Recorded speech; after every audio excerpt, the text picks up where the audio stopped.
The hiss of the steam engine was a final, mournful sigh, a sound that seemed to be swallowed whole by the vast, empty sky. For 3 days, that sound had been Eleanor Vance's constant companion, a rhythmic, iron heartbeat pulling her further and further from everything she had ever known. It had chugged its way out of the rolling green hills of Pennsylvania, across the flat, fertile plains of Ohio and Indiana, and then into a world that grew progressively harder, browner, and more unforgiving. Now, as the train shuddered to a halt, the silence that rushed in to fill the void was more deafening than the noise had ever been. She sat ramrod straight on the worn velvet seat, her gloved hands clasped tightly around the handle of her single, sturdy valise. Through the grimy window, she saw it Blackwood Gulch. The name itself felt like a mouthful of grit. It wasn't a town so much as a wound carved into the raw earth, a collection of unpainted wooden structures huddled together against the relentless wind and sun. A single, wide street of packed dirt served as its spine, false-fronted buildings, their ambition far outstripping their reality. Lined either side a general store, a saloon with swinging doors that even now seemed to exhale the scent of stale beer and regret. A blacksmith's forge from which the rhythmic clang of hammer on anvil had just ceased. Coal smoke, acrid and thin, curled from a few stovepipes and mixed with the ever-present dust kicked up by the wind. It was a place built of necessity, not comfort, a temporary foothold on the edge of forever. This was her new beginning. The thought was a prayer, fragile and desperate. Taking a deep, steadying breath that did little to calm the frantic bird beating against her ribs, Eleanor rose. Her traveling dress, a sensible dark wool, was heavy with the dust of the journey and felt entirely too formal, too Eastern, for this place. Every eye in the cramped passenger car was on her as she moved toward the door, her movements precise and deliberate. She had felt their stares for the last 100 miles. A mixture of pity and crude curiosity. A lone woman traveling west. They could only imagine one of 2 reasons: either she was running to a husband, or she was running from a scandal. In her case, the truth was a bitter cocktail of both. The conductor, a man with a tobacco-stained beard and weary eyes, opened the door and placed the stepping stool on the ground. "Blackwood Gulch, ma'am," he grunted, not meeting her gaze. He had already made his judgment. They all had. Eleanor paused at the top of the steps, her hand gripping the cold iron railing. The hope that had sustained her through the rattling, sleepless nights on the train felt thin and brittle now, ready to shatter. She had imagined this moment so many times, poring over the carefully penned letters from Mr. Abernathy, the man who had promised her a new life. His words had painted a picture of a respectable community, of opportunity, of a chance to be someone other than the woman she had been. He had promised to meet her at the station, a steady presence to guide her into this new world. Her eyes scanned the small platform. A few freight barrels sat waiting to be loaded. A wiry station master was exchanging a mail sack with the conductor, and a handful of townspeople stood watching, just watching. There was no man in a respectable suit, no kind face crinkling in a welcoming smile. Mr. Abernathy was not there. A cold knot formed in her stomach. She forced herself to descend. Her leather-soled shoes made a sharp, definitive sound on the wooden planks of the platform, a sound that seemed to echo in the sudden quiet. The clang of the blacksmith's hammer did not resume. The low murmur of conversation from the men leaning against the general store's porch rail ceased. Even the wind seemed to hold its breath. Every head had turned. They weren't hostile. Not yet. It was something worse, a deep, profound, and immediate scrutiny. Their gazes were like physical things, heavy and invasive, traveling over her from the brim of her modest bonnet to the dusty hem of her dress. They took in the quality of her clothes, the pallor of her skin, the determined set of her jaw. They saw an outsider, an anomaly. Their faces were hard-edged, weathered by the sun and the difficulties of this life into masks of stoic appraisal. The women, standing in the doorways of their homes or pausing on the boardwalk, had eyes that were particularly sharp. They were gatekeepers of this small, fragile society, and they were measuring her, weighing her, and finding her wanting before she had even spoken a word. Eleanor clutched her valise, its familiar weight the only anchor in a world that had suddenly tilted. She could feel the stain she carried, the secret shame that had driven her from her home, rising to the surface like an oil slick. It felt as though it were written across her forehead for them all to see. In the East, disgrace was whispered about behind gloved hands in drawing rooms. Here, she suspected, it was judged silently, swiftly, and without mercy under the open, unforgiving sky. She knew she could not stand there forever, a statue on display.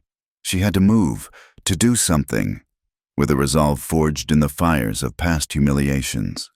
She straightened her spine, lifted her chin, and began to walk toward the main street. Each step felt deliberate, as though she were wading through thick molasses. The boardwalk planks groaned under her feet. The dust from the street puffed up around her ankles, a fine red powder that clung to her stockings. The silence persisted. It was a living thing, pressing in on her, amplifying the sound of her own breathing. She kept her eyes fixed straight ahead, on the hazy line of distant, barren hills that framed the town, refusing to meet any of the gazes that followed her. She could feel them cataloging her, creating her story for her. Too pale, too delicate. What's she running from? Whose trouble is she bringing to our door? She passed the saloon.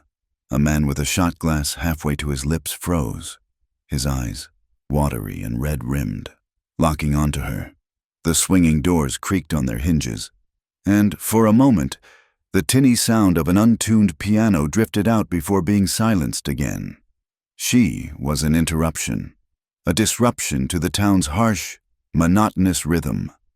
Her destination was the general store, the largest building on the street. It was where Mr. Abernathy had instructed her to inquire for him. Should he be delayed?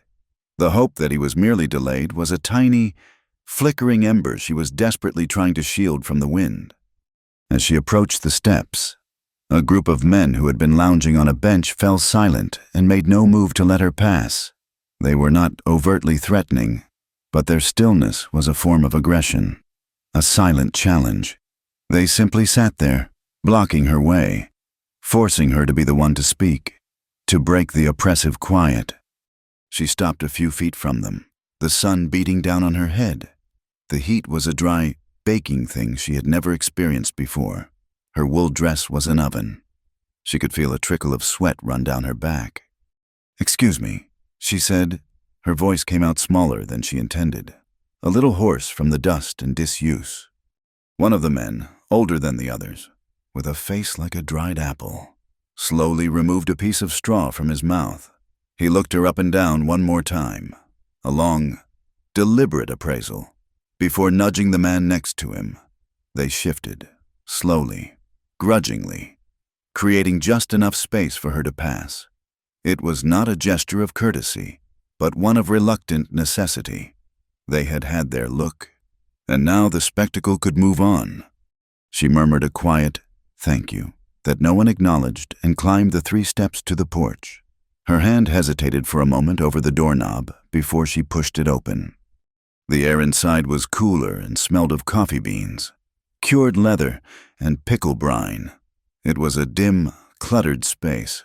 Shelves packed to the ceiling with everything from bolts of calico cloth to tins of peaches, from sacks of flour to boxes of cartridges. For a blessed instant, the gloom offered a respite from the relentless sun and the even more relentless stares. A man behind the counter, polishing a glass jar with a rag, looked up as the bell above the door tinkled. He was thin, with spectacles perched on his nose, and a wary, perpetually worried expression. "Help you, ma'am?" he asked, his voice neutral. Eleanor smoothed the front of her dress, a nervous gesture she couldn't suppress. "Good afternoon. I am looking for a Mr. Abernathy. Mr. James Abernathy. I was told I might find him here." The storekeeper stopped polishing. He placed the jar down on the counter with a soft clink. His eyes, magnified by the spectacles, held the same assessing quality as the eyes outside, but with an added layer of something else, pity, perhaps. It was a look she knew all too well. "You must be Miss Vance," he said. It wasn't a question. "Yes, that's right," Eleanor said, a sliver of relief cutting through her anxiety. At least her arrival was expected. "Is he here?" The storekeeper glanced past her, out the large front window to the street beyond. He seemed to be choosing his words carefully. "He was here," he said, his gaze returning to her. "Earlier, he asked me to give you a message." The cold knot in Eleanor's stomach tightened into a fist of ice. She had traveled 2,000 miles on the strength of a promise, and she knew, with the dead certainty of someone long acquainted with disappointment, that the promise was about to be broken. A message, she whispered, the word tasting like ash in her mouth. The man reached under the counter and produced a sealed envelope. It was crisp and white, shockingly clean in this world of dust and grime. Her name, Miss Eleanor Vance, was written on the front in a familiar, confident script. She took it from him, her fingers feeling numb. The silence of the store descended, broken only by the buzzing of a fly against a window pane. The storekeeper busied himself with a nearby sack of beans, granting her a small, awkward privacy. With trembling hands, she broke the seal. The letter inside was short, the words stark and brutal on the page. She didn't need to read it all to understand. Her eyes snagged on a single phrase, a line that leaped out and struck her like a physical blow. "Information has come to light regarding your past circumstances. A union would be untenable." The carefully constructed hope she had carried all this way, the fragile edifice of a new life, crumbled into dust. He knew. Someone had written to him.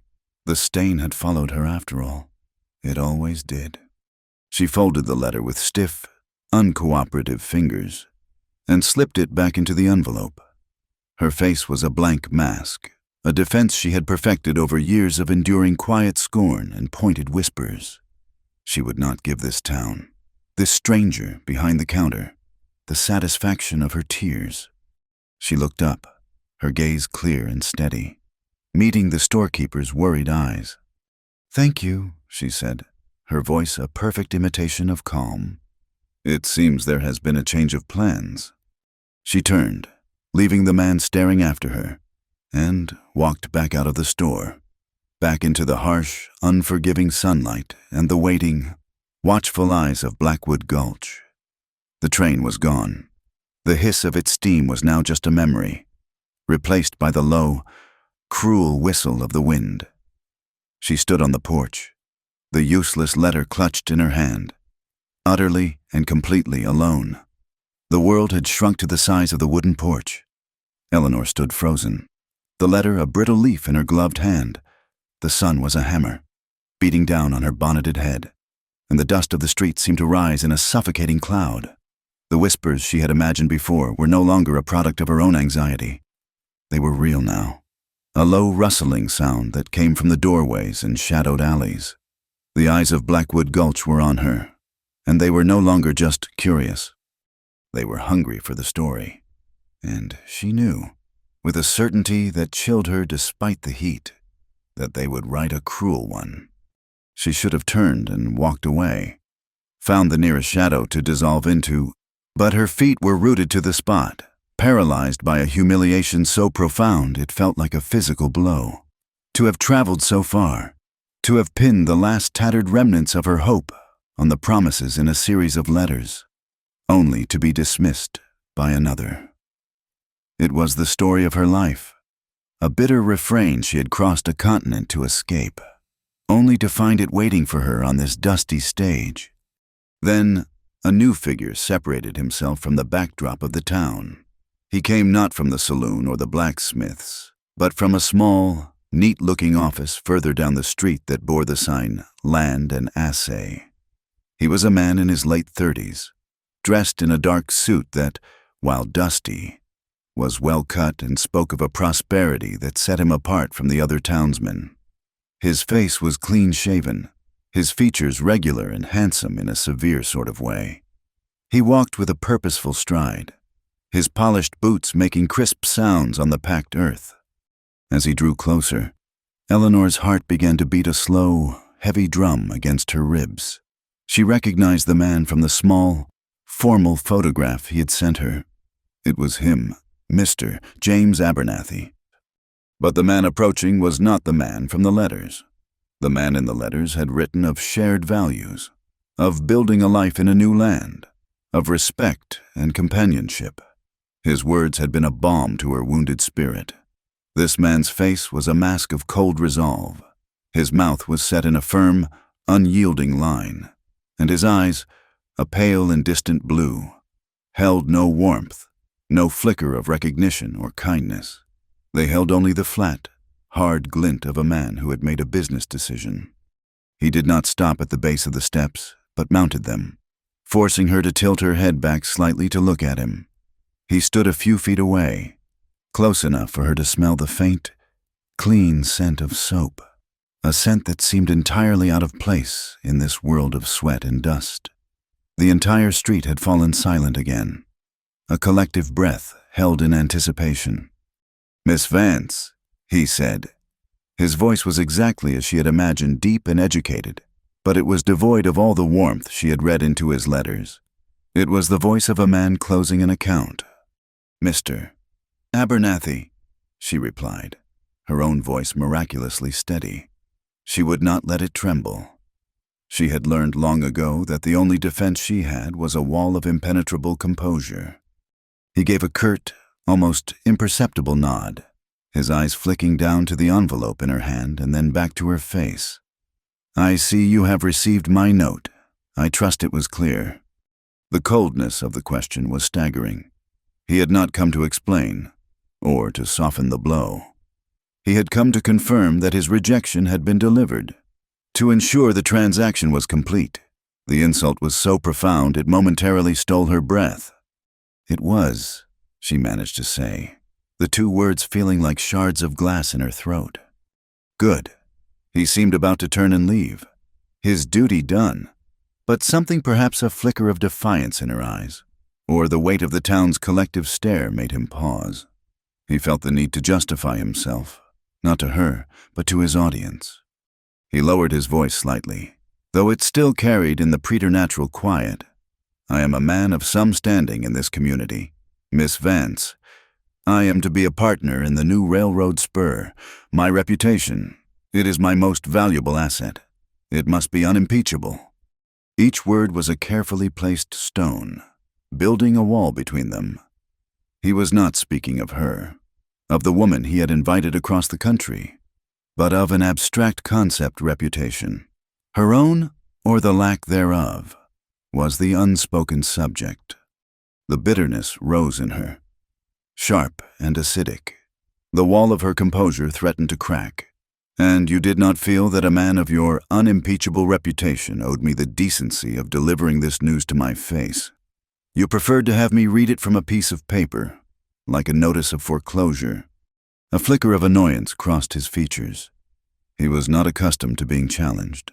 "I thought it would be kinder to allow you to absorb the information in private." In private, Eleanor's voice was still low, but it now held a dangerous edge. She gestured with a small, sharp movement of her head to the watching town. "Does this seem private to you, sir? To leave me stranded on a platform? To have me inquire after you like a lost parcel, only to be handed a letter of dismissal? You have done nothing with kindness. You have done this with calculation. You have made me a public spectacle." His face hardened. The pretense of civility vanished, replaced by a stark, brutal honesty. "The spectacle, madam, is one of your own making. I was not the one who was involved in the unfortunate business in Philadelphia. There it was, the stain, laid bare under the western sun. He didn't know the details. She was sure of it, no one did. Not really, but he knew enough. He knew the shape of the rumor, the smell of the scandal.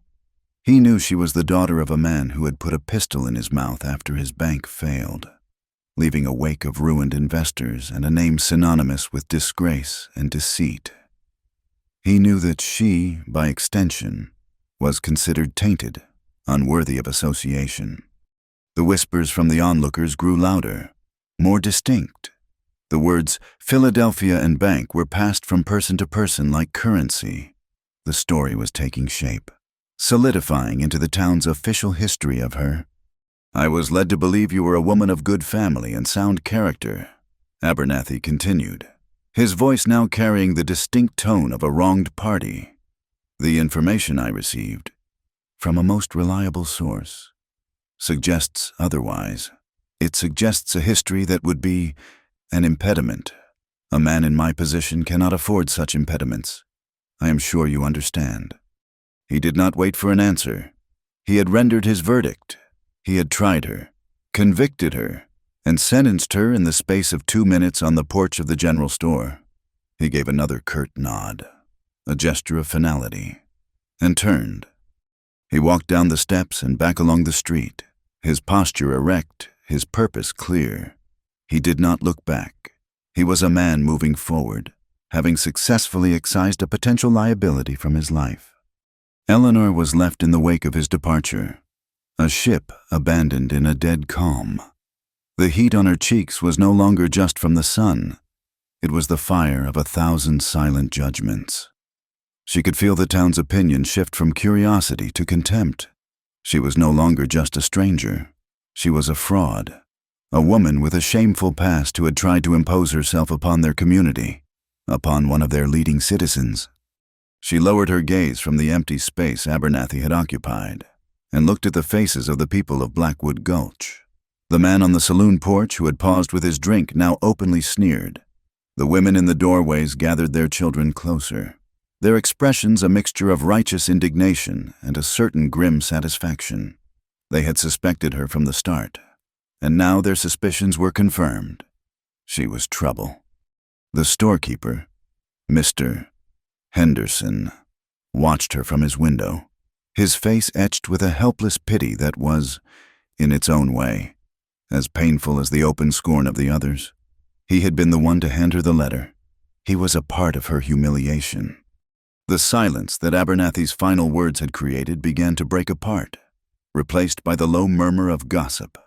The sound was insidious, wrapping around her, suffocating her.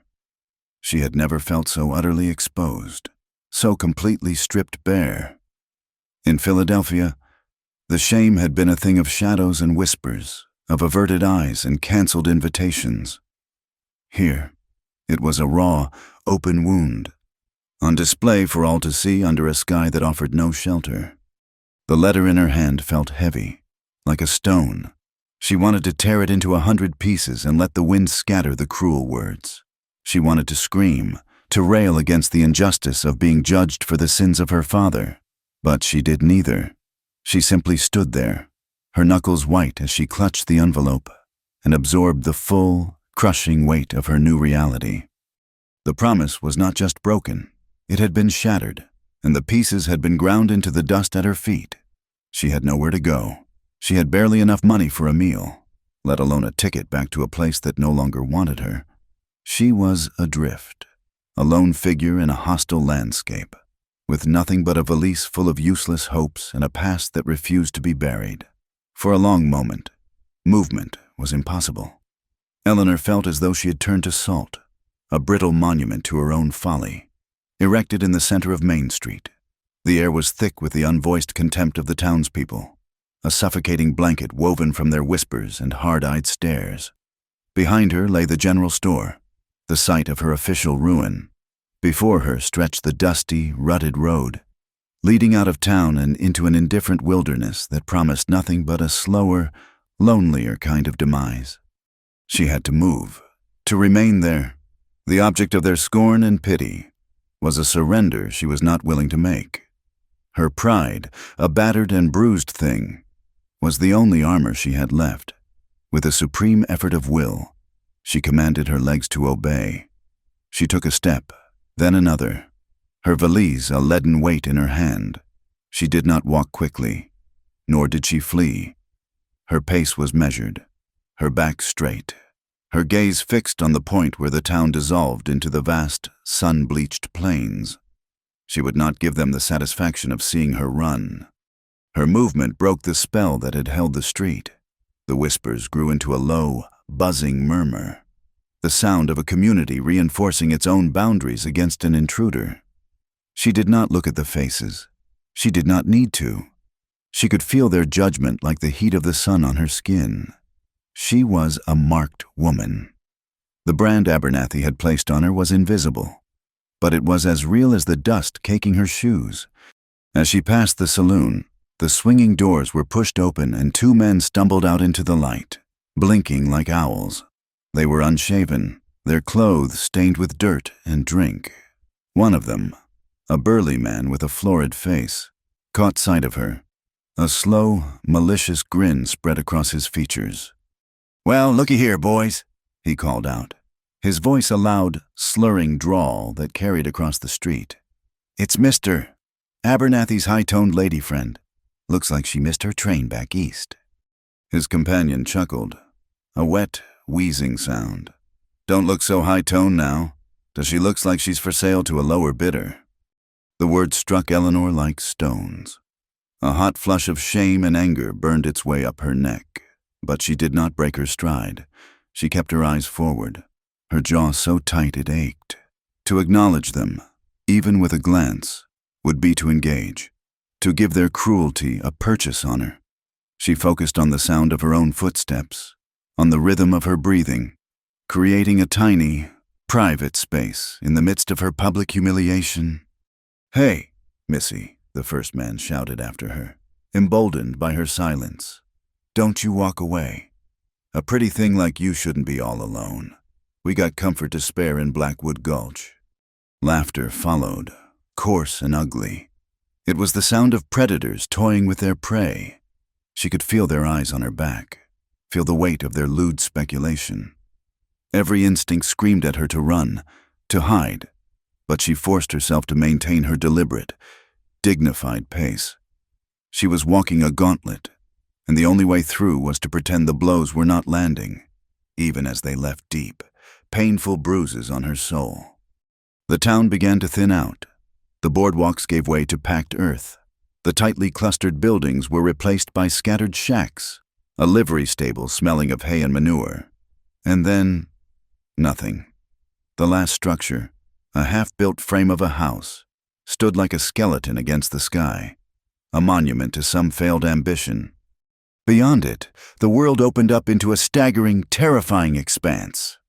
The land rolled away from her in every direction, a sea of pale brown and muted green under a sky so vast and blue it seemed to press down on the earth. In the far distance, the hazy, purple shapes of mountains clawed at the horizon, their peaks seeming as unreachable as the moon. The wind, which had been a mere whisper in the sheltered street, now hit her with its full force. It was not a warm breeze.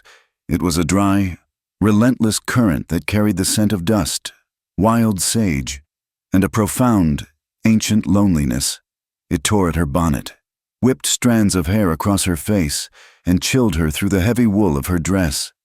She had left the suffocating judgment of the crowd only to find herself adrift in an immense, crushing indifference. The town, with its petty cruelties and harsh opinions, was a tiny, insignificant smudge behind her. Out here, the land did not care about her past, her reputation, or her broken heart. It did not care if she lived or died. Her personal tragedy was of no more consequence than a tumbleweed blown across the plains. In a way, that was a comfort. In another, it was the most terrifying thought she had ever had. She was utterly, completely, and inconsequentially alone. Her strength finally gave out. Her legs trembled with exhaustion, not just from the walk, but from the immense effort of holding herself together. A short distance from the road, a haphazard pile of discarded railroad ties lay bleaching in the sun, left over from the laying of the track that had brought her here. They looked as out of place as she felt. She walked over to the pile, the rough ground uneven beneath her feet. She chose a tie that was relatively flat, brushed the red dust from its surface with her gloved hand, and sat down. She placed her valise carefully beside her, the last remnant of her former life. The silence here was different from the silence in town. It was not a heavy, expectant thing. It was a deep, resonant emptiness, filled only with the ceaseless sighing of the wind. She sat for a long time, watching the clouds drift across the immense sky, their shadows gliding over the land like great, silent beasts. Now that there was no one to see her, the carefully constructed dam of her composure began to crumble. But the tears did not come. She was too empty for tears. Instead, a cold, clear-headed despair washed over her. She took stock of her situation with a brutal practicality. What was she to do? The first and most obvious answer was to leave, to get on the next train, whichever direction it was going, and simply disappear. But that was impossible. She opened her reticule and counted her money. After paying for her ticket, she had less than $5 to her name. It was not enough to buy a ticket to the next town, let alone for a journey of any real distance. And where would she go back to Philadelphia, to face the pitying glances and the whispers she had fled? The thought was unbearable. There was nothing for her in the East. If she could not leave, then she had to stay. The thought was even more preposterous. Stay where in Blackwood Gulch? The town had already tried and convicted her. Mr. Abernathy's public rejection had ensured that no respectable door would open to her. Who would hire her? Who would give her lodging? The leering faces of the men from the saloon flashed in her mind. She knew what kind of lodging they would offer. A shiver of pure dread ran through her. She was trapped between a past she could not return to and a future she could not survive. She felt like a small, foolish bird that had flown into a house and was now beating itself against a glass window, unable to comprehend the invisible barrier that held it captive. The sun began its slow descent toward the distant mountains, painting the sky in fiery strokes of orange and pink. The beauty of it was a cruel joke, a breathtaking masterpiece displayed for an audience of one who could only feel the cold grip of hopelessness. The wind grew colder, carrying the first hints of the coming night. She thought of her father. She thought of his ambition, his charm, and the fatal weakness that had led him to ruin. She had spent the last year hating him for what he had done, for the legacy of shame he had bequeathed her. But sitting here, on the edge of nothing, she felt a flicker of something else, a grim understanding. She understood what it felt like to be cornered, to have every door close, to see no way out. And it was in that moment of understanding that a new feeling began to stir within her. It was not hope. Hope was a luxury she could not afford. It was something harder, something more primal. It was defiance. She had survived the collapse of her entire world in Philadelphia. She had endured the whispers, the poverty, the shame. She had crossed a continent alone. She had faced down a man's cold rejection and the open scorn of an entire town without flinching. Was she to be defeated now by a lack of options? Was she simply to sit here and waste away? Or allow herself to be consumed by the ugliness of this place? No. The word was not spoken. It was a thought that solidified in the core of her being, hard and sharp as flint. They had taken her future, but she would not let them take her will. They had judged her, but she would not accept their verdict. She did not know how she would survive. She had no plan, no prospects, no allies. All she had was the stubborn, unyielding refusal to be broken. She stood up, brushing the dust from her skirt. The setting sun cast her shadow long and thin across the red earth. It was a small, solitary shadow in a vast and empty landscape. But it was there. She was still there.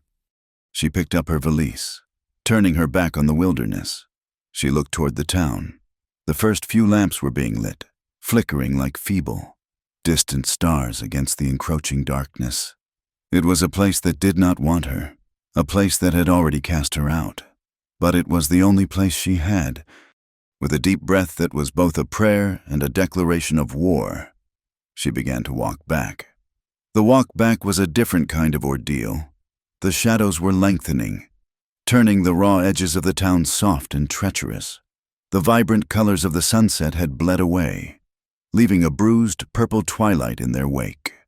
A cold wind was rising, whispering through the sparse grasses and kicking up little eddies of dust that stung her eyes. The lamps being lit in the windows of the houses did not look welcoming. They were like the eyes of watchful animals, peering out from their dens, marking her progress. Eleanor kept her head high, though every muscle in her body screamed with a desire to curl into a ball.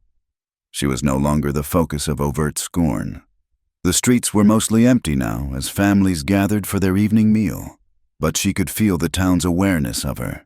A curtain would twitch in a window. A face would disappear from a doorway.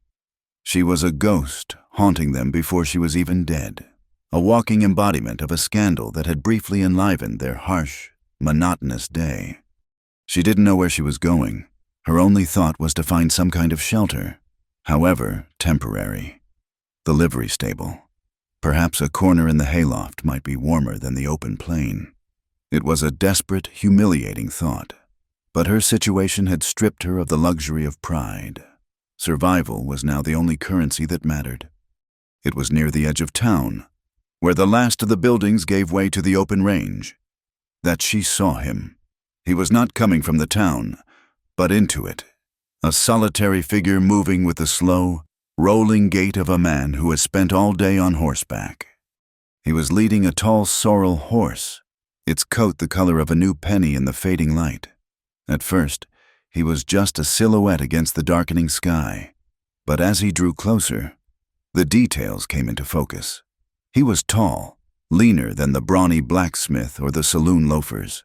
He wore leather chaps, scuffed and worn smooth in patches, over dark, dust-caked trousers. A wide-brimmed hat, its crown creased and stained with sweat, was pulled low, shadowing his face. A coiled rope hung from his saddle, and a rifle was nestled in a leather scabbard beside it. He was a piece of the landscape, as weathered and elemental as the wind-blasted rocks on the hillsides. He stopped when he saw her, not with a start, but with a slow, deliberate halt. The horse stopped with him, dropping its head to nuzzle its master's shoulder. For a long moment, they simply stood there, 20 yards apart, two solitary figures at the end of a long and difficult day. Eleanor's heart, which she thought had been beaten into a dull, numb rhythm, gave a painful lurch. Another man, another judgment. She braced herself for the sneer, the dismissive glance, the crude comment. She clutched the handle of her valise, her knuckles white, and waited for the inevitable. But he didn't sneer. He didn't speak. He just stood there, letting his horse lip at his sleeve, and watched her. His stillness was different from the aggressive stillness of the men on the general store porch. It was patient, assessing, but without any malice she could discern. From beneath the shadow of his hat, she could feel his eyes on her, and for the first time that day, she felt she was being seen not as a category, a disgraced woman, an outsider, but as a person standing alone on a dark road with a suitcase. Finally, he started walking again, his path converging with hers. His spurs made a soft, rhythmic clinking sound, a lonely counterpoint to the sigh of the wind. He stopped when he was a few feet away, leaving the horse to stand behind him. He pushed the brim of his hat back with his thumb. His face was tanned to the color of worn leather, creased at the corners of his eyes by years of squinting into the sun. They were gray eyes, clear and direct, and they held a quiet competence that was strangely calming. He looked tired, the kind of bone-deep weary that comes from a day of hard, physical labor. "Ma'am," he said. His voice was a low baritone, rough around the edges, like rope being pulled over stone. It was a voice that didn't waste words. "Sir," Eleanor replied, her own voice barely a whisper. He nodded, a gesture that acknowledged the entire miserable spectacle of her day without dwelling on it. Saw what happened. Heard it too. News travels fast in a place this small. There was no judgment in his tone, merely a statement of fact. He was not gossiping, he was clearing the ground, getting straight to the point. The directness was startling after Abernathy's cold-blooded formality. "I imagine it does," she said, a bitter edge to her words. He seemed to consider this. His gaze drifted past her for a moment, out toward the vast, dark plain she had just walked back from. "That road don't go nowhere for 100 miles. And the nights get cold. Colder than you'd think." He was not telling her what to do. He was simply laying out the facts of her situation, facts he knew she was already painfully aware of. He was giving her credit for understanding her own predicament. "I am aware," she said, though the truth was, she had not truly comprehended the reality of a night on the prairie. He brought his clear, gray eyes back to her face. "You got a choice to make. Then you can keep walking down that road and see what you find. Or you can have a meal and a roof over your head for the night." Eleanor stared at him. Suspicion and a desperate, fragile flicker of something else warring within her. In her experience, offers from strange men, especially in her current, vulnerable state, were never what they seemed. They always came with a price she was not willing to pay. "Why would you offer me that?" she asked, her voice sharp with mistrust. "You don't know me."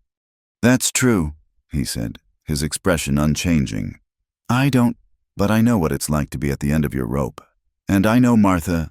She runs the boarding house. She don't hold with leaving folks out in the cold, no matter what stories are being told about them."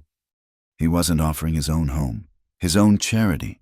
He was offering a connection to someone else, a respectable woman. He was offering a bridge, not a trap. He saw the doubt and fear in her face, and a flicker of something that might have been understanding crossed his own. "Martha's a good woman," he added, his voice a little softer. "She'll give you a bed in the attic. You'll have to work for your keep, but the work's honest, and the door has a lock." That last sentence landed with quiet force. The door has a lock. It was an acknowledgement of her deepest fears, a simple, practical assurance that spoke volumes more than any flowery promise of safety. He understood what she was afraid of, and he was telling her, in his own spare way, that he respected it. Here was the choice she had been seeking out on the plains. It was not a grand choice between triumph and defeat, but a small, humble one between a cold, certain end and a difficult, uncertain beginning. It was a choice between pride and survival. She looked from the cowboy's steady, unreadable face to the lights of the town. Blackwood Gulch was still a place of hostile eyes and cruel whispers.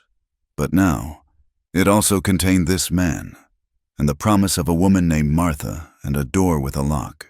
It was not much, but it was more than she'd had an hour ago. An hour ago, she'd had nothing. Her pride, which had carried her through the gauntlet of the town, had served its purpose. Now, it was a luxury. "What is your name?" she asked, her voice quiet. "Caleb," he said, "Caleb Holt." She gave a small, almost imperceptible nod. "My name is Eleanor Vance." "I know," he said simply. She took a deep breath, the cold night air filling her lungs. "All right, Mr. Holt, I will accept your recommendation." He did not smile. His expression did not change at all, but she sensed a slight easing of the tension in his shoulders. He had offered a hand, and it had not been slapped away. "This way, then," he said, turning. He didn't offer to take her bag. He didn't offer his arm. He simply turned and began to walk, leading his horse, assuming she would follow. It was not a gesture of disrespect, but of a peculiar kind of equality. He had presented her with a choice, and she had made it. Now they were two people walking toward a common, practical goal. Eleanor hesitated for just a second, then fell into step behind him, her valise in her hand. They walked in silence, two shadows moving through the deepening gloom. The only sounds the soft clink of his spurs, the heavy tread of his horse, and the quiet, determined footsteps of a woman who had chosen to stay. Caleb Holt led the way not toward the center of town, with its saloon and general store, but down a quieter side street. The houses here were smaller, more practical, with fenced-in yards where chickens scratched in the dust and the occasional goat bleated a mournful complaint. The wind carried the scent of wood smoke and cooking food, a smell that was both comforting and a sharp reminder to Eleanor of how empty her own stomach was. She hadn't eaten since a stale piece of bread on the train that morning. They stopped before a 2-story clapboard house, larger than its neighbors and with a wide, welcoming porch. It was unpainted, the wood weathered to a soft, silvery gray, but it was well kept. Lamplight glowed warmly from several windows, and the sound of low conversation and the clatter of cutlery drifted out into the cool night air.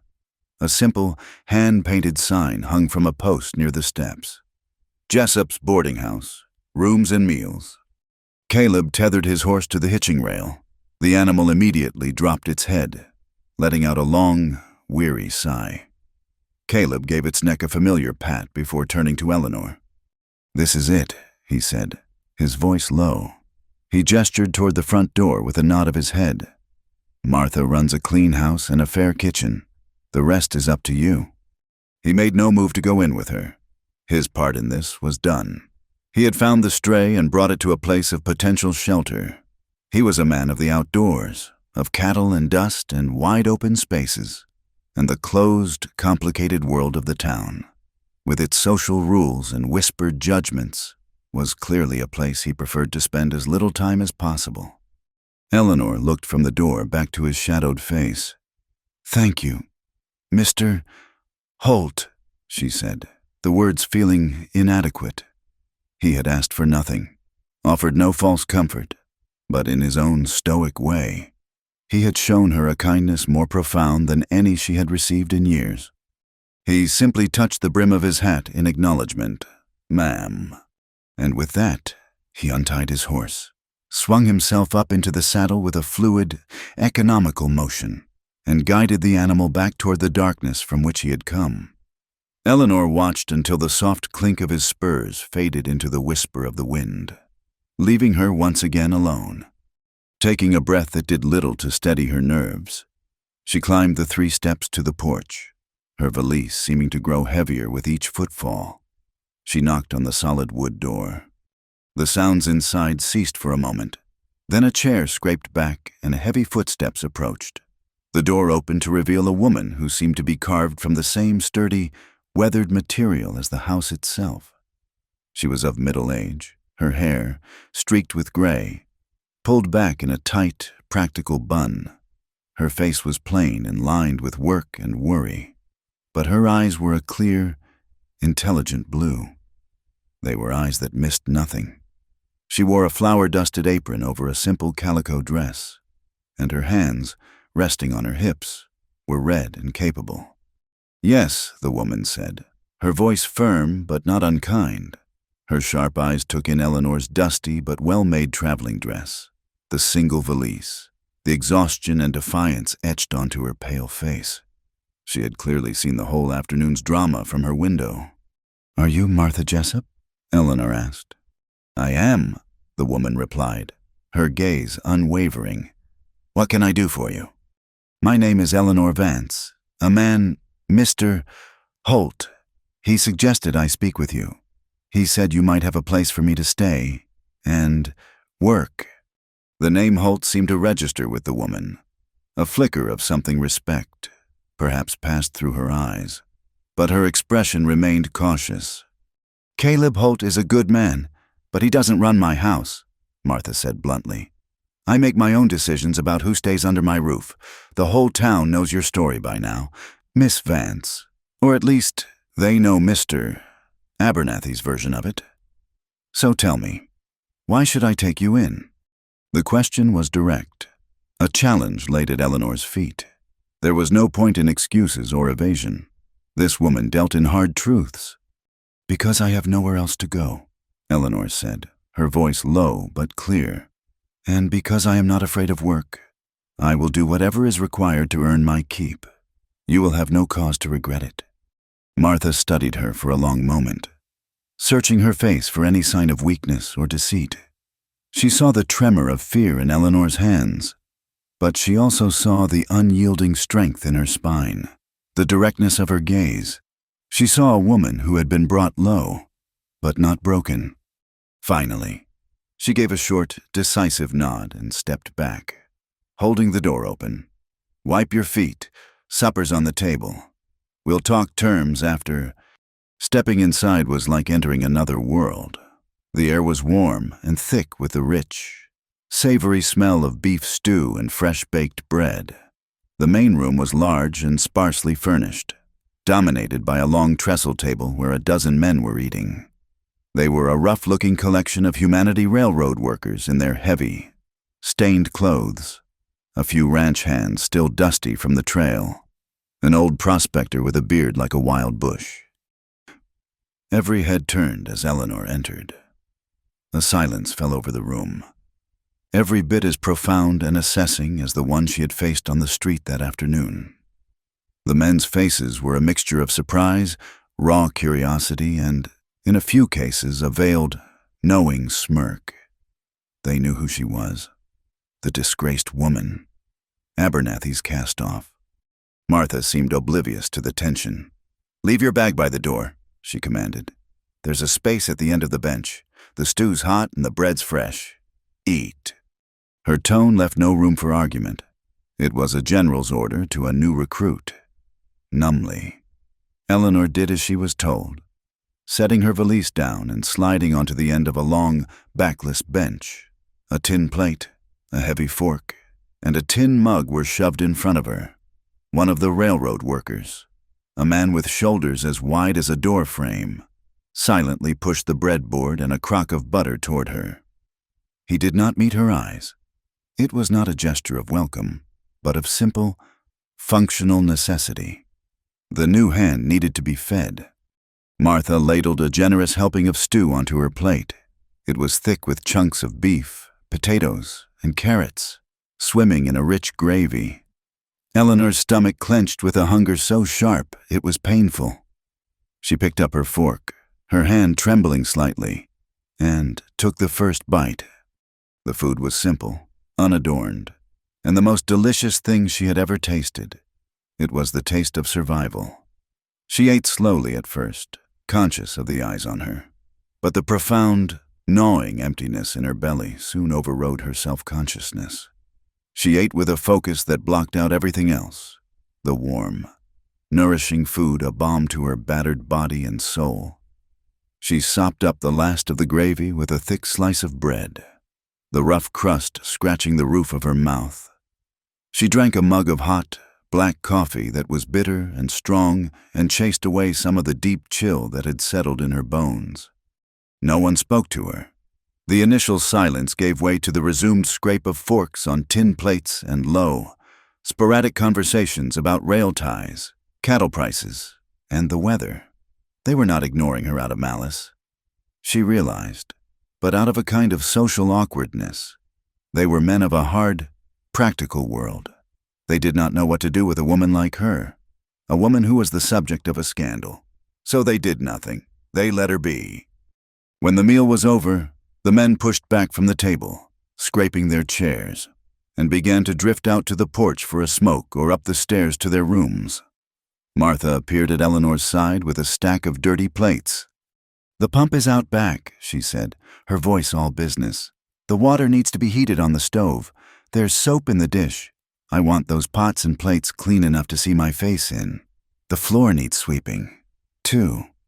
And so began Eleanor's new life. She worked for the next 2 hours in the large, warm kitchen. She hauled buckets of water, her muscles, unused to such labor, screaming in protest.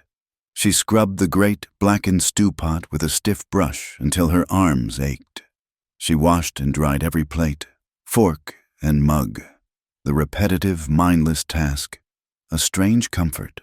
The heat from the big iron stove warmed her, and the simple, physical work helped to quiet the frantic turmoil in her mind. She could not think about Abernathy, about her past, about her impossible future, when she was focused on the immediate, tangible reality of hot water and soap and a floor that needed sweeping. Martha worked alongside her for a time, kneading a massive ball of dough for the next day's bread.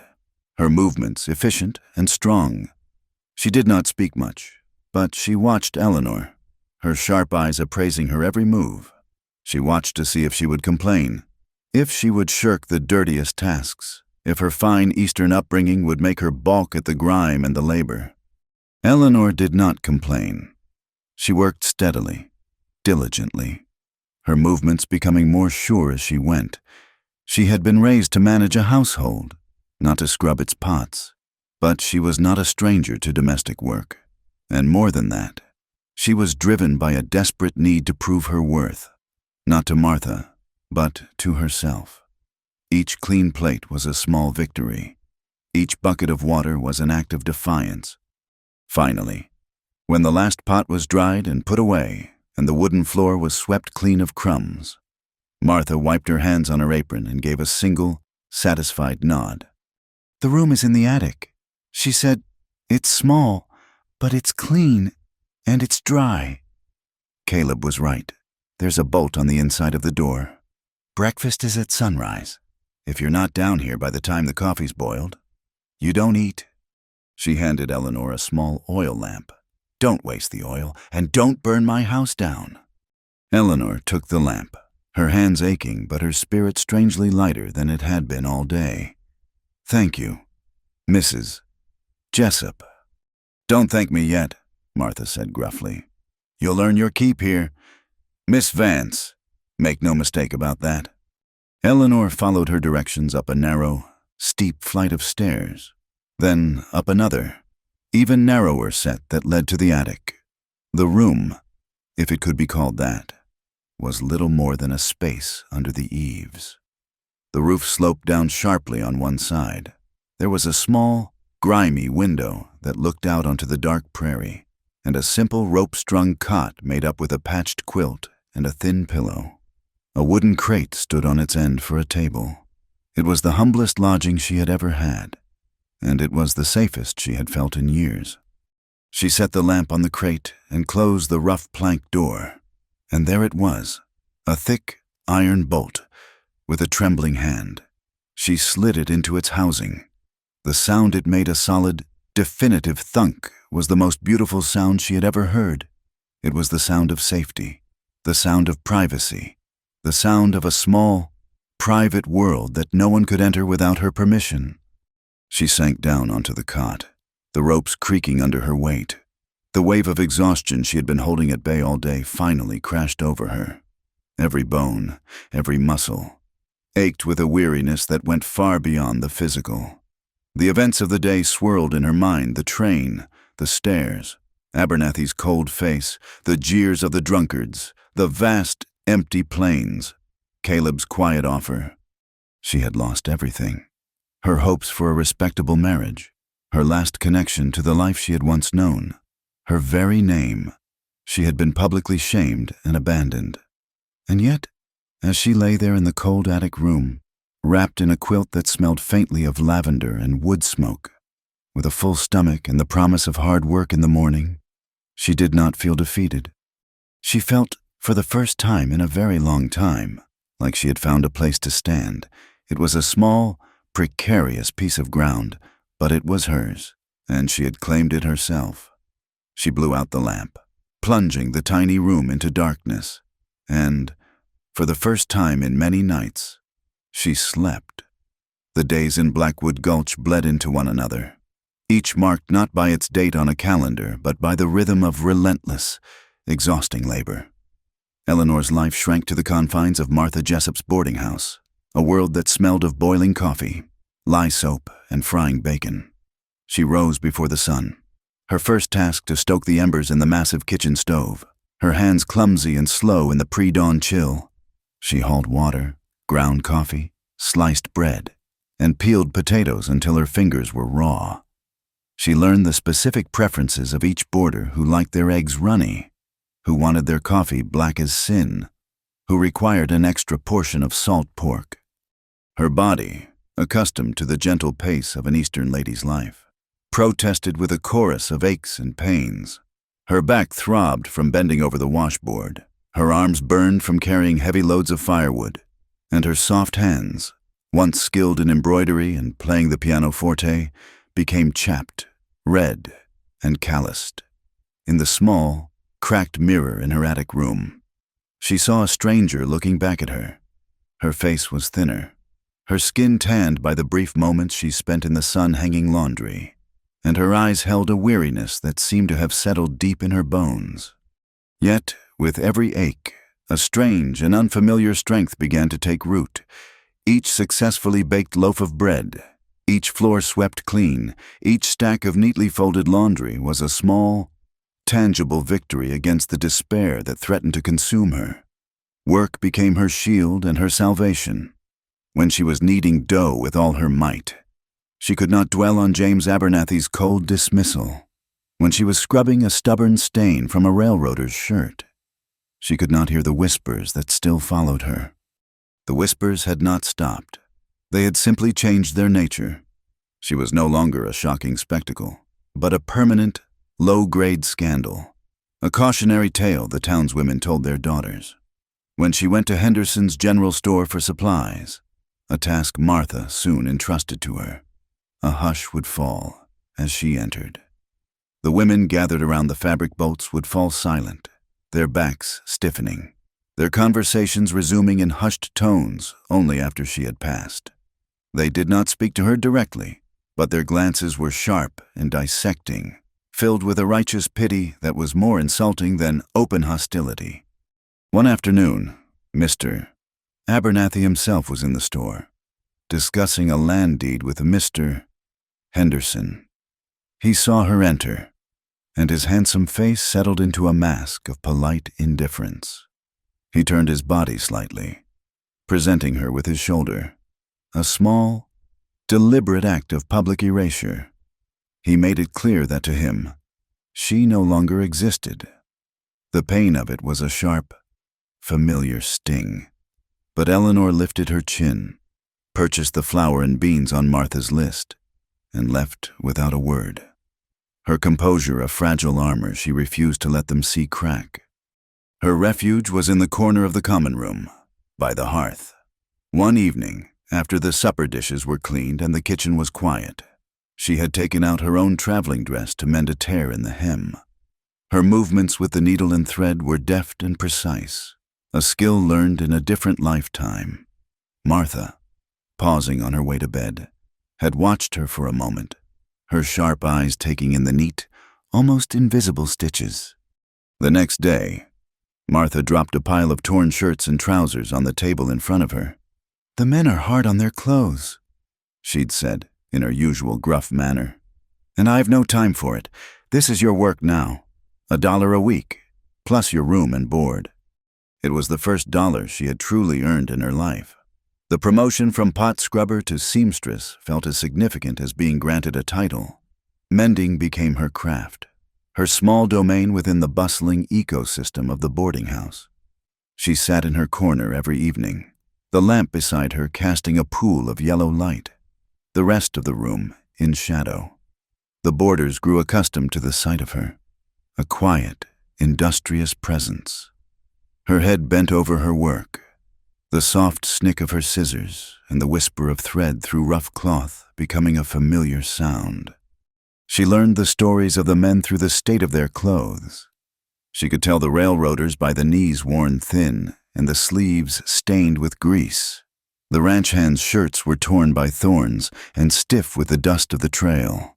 The old prospectors' canvas trousers were patched in a dozen places, a testament to a life of hope and hardship. She took a quiet pride in her work, in turning a ripped seam into a strong, neat line, in reinforcing a worn elbow with a sturdy patch. Her hands grew tougher, her fingers calloused and pricked by the needle, but her stitches were always even, her work always clean.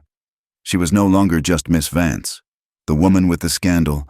She was the one who could fix things that were broken. It was a month after her arrival that Caleb Holt returned. He came in late one afternoon, not for a room, but for a meal. He moved through the common room with the same quiet competence she remembered, his spurs making their soft, clinking music on the floorboards. He took a seat at the far end of the long table, and Martha served him a plate of stew without a word, a comfortable familiarity between them. Eleanor was in her usual corner, mending a heavy canvas jacket. She felt his eyes on her, but she did not look up. She kept her focus on her work, pushing the needle through the thick fabric with a thimble, her movements steady and practiced. She was intensely aware of his presence, of the silence that seemed to surround him. He ate his meal slowly, methodically, and when he was finished, he brought his plate to the kitchen, another gesture of quiet familiarity. He walked over to her corner. He stopped a few feet away, not crowding her. She finished a stitch and knotted the thread before finally looking up at him. His gray eyes were unreadable as always, his face shadowed by his hat. "You're still here," he said. It was not a question. "I'm still here," she confirmed, her voice even. He gestured with his chin toward the pile of mending beside her. "Martha tells me you're a good worker. I earn my keep." He nodded slowly, his gaze taking in the calluses on her fingers, the determined set of her jaw. He saw not the pale, desperate woman he had found on the road, but someone who had been tempered by the heat and the hardship of this place. "I run a small ranch a few hours north of here," he said, getting straight to the point in his usual fashion. "Just me and a couple of hands. We're rough on our gear, ripped shirts, torn breeches. Mostly we just let 'em rip. No time for mending, and no skill for it either." He paused, letting the words settle. Eleanor waited, her hands still in her lap. "I come to town once a week for supplies," he continued. "I could bring a bundle. You could mend what needs mending. I'll pay a fair price for the work." The offer hung in the air between them. It was so different from Abernathy's letters, which had been filled with lofty promises of a shared life. This was not a promise of anything but work. It was a transaction, a simple, honest exchange of labor for pay. It was grounded in the reality of torn canvas and calloused hands, not in the fragile currency of reputation and social standing. He was not offering charity. He was offering her a job because he had a need and she had a skill. It was, in its own way, the highest form of respect she had been shown since arriving in Blackwood Gulch. It was a chance to earn more than the $1 a week Martha paid her. It was a chance to save, to build something for herself, however small. It was a lifeline. "Your hands will be rough men," she said, thinking it through. "The work will be heavy, stained with dirt and sweat." "It will," he agreed, without apology. "But the money is clean." She looked down at her hands, no longer the hands of a lady. They were the hands of a worker. They were strong. They were capable. They were hers. "All right, Mr. Holt," she said, meeting his direct gaze. "Bring me your mending." He gave a single, brief nod. "I'll be back next Tuesday. I'll leave a sack with Martha." He turned and walked out, his spurs clinking his departure. He had not smiled, had offered no pleasantries. The entire exchange had taken less than 2 minutes. Eleanor sat for a moment in the quiet room, the heavy jacket still in her lap. She looked around the common room of the boarding house, at the rough-hewn walls and the simple, sturdy furniture. It was not a home, but it was no longer a prison. It was a workplace. It was a beginning, a slow, difficult, and painful beginning, but a beginning nonetheless, stitched together with her own 2 hands, true to his word. Tuesday became Caleb's day. Late in the afternoon, the soft clink of his spurs would announce his arrival. He would enter the boarding house, leave a heavy burlap sack of torn, dusty clothes by the door, and retrieve the one Eleanor had left for him, now filled with neatly folded, expertly mended garments. He never stayed long. He would exchange a few quiet words with Martha, settle his account with Eleanor, placing the coins directly into her hand with a brief, calloused touch, and then he would be gone, a solitary figure riding back into the vastness of the plains. Their interactions were as spare and functional as the landscape itself. "Tough week on the denim," he might say. Gesturing to the sack, "The canvas is holding up better," she would reply, her voice even. There were no pleasantries, no wasted words. Yet, in this simple, predictable routine, Eleanor found a strange kind of stability. Caleb Holt was a constant. He was not swayed by gossip. He did not look at her with pity or contempt. He looked at her as a person with a skill he required. He treated her as a partner in a business transaction, and in doing so, granted her a dignity no one else in Blackwood Gulch would afford. The extra money was a tangible symbol of this newfound agency. Each coin she earned was a small, heavy piece of her independence. She kept them in a small cloth bag tucked under the thin mattress of her cot, a secret hoard that represented a future she was building for herself, one stitch at a time. The seasons began to turn. The relentless heat of summer softened, and the wind that swept across the plains carried a new, sharper edge. The evenings grew longer, the nights colder. The men of the boarding house smelled of wood smoke and whiskey, their talk turning to the coming winter and the hardships it would bring. It was on a Tuesday in late autumn that the routine was broken. Caleb arrived later than usual, just as the sun was setting, casting long, distorted shadows across the street. He wasn't riding his sorrel horse, but driving a small, buckboard wagon loaded with supplies. He looked tired, a deeper weariness than usual etched into the lines on his face. He came inside, leaving the usual sack, but he did not pick up the mended one. "The axle on my wagon cracked about 5 miles out," he said, addressing both Martha and Eleanor, who was in her corner by the fire. "Had to walk it in. Blacksmith says he can't fix it till morning." Martha nodded, already moving toward the kitchen. "You'll be staying the night. Then I'll set a plate." It was a statement, not a question. Caleb was a known quantity, a man trusted to pay his way and cause no trouble. He found a spot at the long table, and the evening proceeded much as any other. The boarders ate their meal with the usual clatter and gruff conversation. Eleanor, her work finished for the day, sat quietly, nursing a mug of hot tea. She was acutely aware of Caleb's presence at the other end of the table. He was a silent man in a room full of noise, an island of stillness in a sea of restless movement, like her. After the meal, the men scraped their chairs back. Most headed for the saloon, their heavy boots thudding on the porch. A few went upstairs, their exhaustion overriding their thirst. Soon, the common room was empty save for Eleanor, sitting by the fire, and Caleb, who remained at the table, staring into his empty coffee mug as if seeking an answer in its depths. The only sounds were the crackle of the fire and the whisper of the wind rattling the window panes. Eleanor should have gone up to her room. It was what she always did. But she didn't. She stayed, held by the companionable silence. It was a relief not to have to retreat, not to feel the need to make herself invisible. After a long while, Caleb rose and walked over to the hearth, not to her corner, but to the fire itself. He stood with his back to her, warming his hands. He seemed to be wrestling with a thought. "This life," he said, his voice low, addressed to the flames. "It grinds you down, breaks things you thought were strong." He was talking about his wagon axle, but Eleanor knew he was talking about more than that. "Yes," she said softly, "it does." He turned then and looked at her.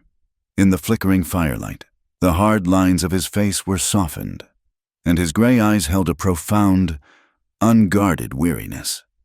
"You do good work, Miss Vance. Your stitches are stronger than the original cloth." "I was taught to do things properly," she said, "the memory of a different life, a different home, rising like a ghost." "Who taught you?" he asked. It was the first personal question he had ever asked her. "My mother, a long time ago." He nodded, accepting the answer and the curtain of sadness that came with it. He pulled over a small, three-legged stool and sat near the fire, creating a small circle of warmth that now included them both. "I had a wife once," he said, his voice quiet. "Matter of fact, Sarah, she was good with a needle, too, and everything else. She could build a fence, birth a calf, make a meal out of nothing. She was stronger than me." Eleanor's hand stilled in her lap. This was a sacred confidence, a door opening into a part of himself he kept hidden from the world. She simply listened, knowing that any word she spoke would be an intrusion. "We had a place east of here, a good piece of land, with a creek running through it. We built the cabin ourselves. Had a little girl, Lucy." She had her mother's smile. He stared into the fire, his eyes seeing a different time, a different flame. The winter of '58 was a hard one. The snows came early and stayed late. A fever came through, fast. There was no doctor to be had. I buried them both on the hill overlooking the creek, right where we'd planned to plant an apple orchard. He fell silent. The fire popped, sending a shower of sparks up the chimney. The grief in the room was a living thing, a quiet, immense presence. Caleb was not asking for pity. He was simply stating the facts of his life, the foundational truths upon which his solitude was built. Eleanor's own heart ached with a sorrow that was both for him and for herself. His loss was clean, tragic, but clean. Her own was tangled with shame and disgrace. After a long moment, she found her voice. "I'm sorry," she whispered. It was all she could offer. He gave a small, barely perceptible shrug, a gesture of a man long accustomed to carrying his burden alone. It was a long time ago.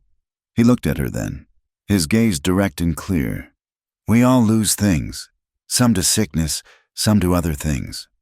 It was an invitation, a quiet acknowledgement that he knew she, too, had a story of loss. He was not prying. He was offering a moment of shared understanding. "I lost my family too," she said, the words tasting of ash in a different way. She did not elaborate, and he did not ask her to. He simply nodded, accepting her words as he had offered his own. And in that shared, unspoken grief, a bond was forged between them, stronger and more real than any built on pleasantries or promises. They were two survivors, sitting by a fire, acknowledging the ghosts they each carried. They sat in silence for a long time after that, the comfortable silence of two people who understood each other without the need for words. The fire burned down to glowing embers, and the room grew colder. The clock on the mantelpiece chimed 10, its soft bells sounding unnaturally loud in the quiet house. Eleanor knew she should go. A weariness that was more than physical settled over her. She stood up, smoothing down her apron. "It's late," she said. "Yes," Caleb replied, rising as well. He was much taller than her, a solid, reassuring presence in the dim light. She turned to go, but he spoke again. "I'll walk you up." It wasn't a question. He followed her to the base of the stairs, his steps light on the wooden floor. When they reached the second floor, he did not stop, but continued with her up the narrow, steep steps to the attic, his presence a silent guard against the creaks and shadows of the sleeping house. He stopped outside her door, in the small, cramped landing under the eaves. The air was cold up here. A draft whistled through a crack in the roof. Eleanor turned, her hand on the rough wood of her door. She looked from his shadowed face to the simple iron bolt on her side of the door, the bolt that had been her shield and her symbol of safety since her first night. Tonight, it felt different. For the first time, she was not afraid of the sleeping men downstairs, or of the darkness outside. The deepest fear had always been of the unknown, of the threat of violence from a world that saw her as prey. But with Caleb standing there, solid and respectful, the world felt a little less threatening. She looked back at him, a question in her eyes that was about more than just a piece of iron. It was a question about trust, about whether the walls she had so carefully built around herself were still necessary. She whispered, her voice barely audible, "Lock the door." Caleb looked at her, his gray eyes holding a profound gentleness. He did not step closer. He did not try to reassure her with empty words. He understood the weight of her question. He understood that it was not about him. Not really. It was about her. He said, his voice a low rumble, "Only if you want." His words were a key, unlocking something deep inside her. He was not telling her what to do. He was not dismissing her fears. He was giving her the choice. He was handing her back the control over her own life, her own safety, her own heart. He was telling her that her feelings, her decisions, were what mattered most. Eleanor held his gaze for a long moment, a silent thank you passing between them. Then, she gave him a small, almost imperceptible nod, and slipped into her room, closing the door softly behind her. She stood in the darkness, her back against the door, and listened to his footsteps descending the stairs. Only when they had faded completely did she reach out and slide the iron bolt into place. The familiar thunk echoed in the small, cold room. But tonight, it was not the sound of fear locking the world out. It was the sound of a choice, freely made. The fragile truce Eleanor had built with the world was measured in the rhythmic cycle of Caleb's Tuesdays. The seasons had turned fully, stripping the last of the leaves from the few cottonwood trees along the creek and leaving the plains a stark, dun-colored canvas under a vast, gray sky. Winter was no longer a threat. It was a siege. The wind had a new, vicious bite, and the first dustings of snow had come and gone, a pale warning of the deep drifts to come. Eleanor's world remained the boarding house, but her place within it had solidified. She was no longer a curiosity. She was a fixture, as much a part of the house as the perpetually simmering coffee pot or the worn spot on the floorboards by the hearth. Her small bag of coins had grown heavier, a secret testament to her resilience. The quiet understanding that had passed between her and Caleb on the night he'd stayed had not been spoken of again, but it remained, a silent current beneath the surface of their brief, weekly encounters. It was a shared solitude, a mutual respect for the burdens each carried. The storm that broke this quiet peace did not come from the sky, but from the east.